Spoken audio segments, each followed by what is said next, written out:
Great.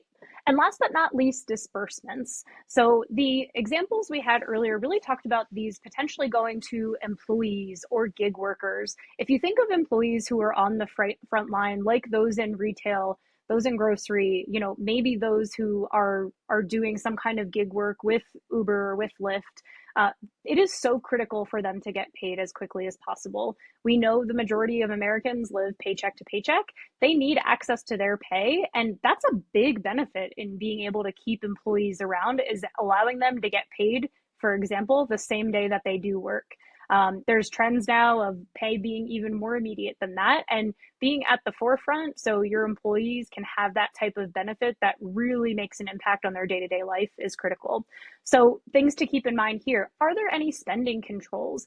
One way that might come into play is if you're doing some type of disbursement for employee expenses, for example. Are we only, using that for certain types of locations, for example, or are there spend limits on there? Um, KYC, another big consideration, of course, as we go back to that regulatory framework. Depending on the configuration, that's important to be keeping in mind how those overall funds are flowing.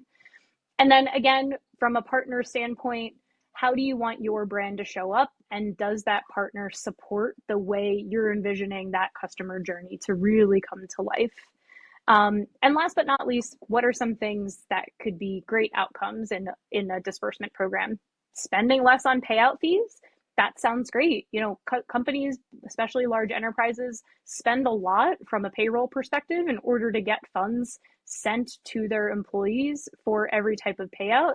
There are ways to create an ecosystem that allows for quicker settlement, cheaper payouts overall, and cards can be part of that solution too.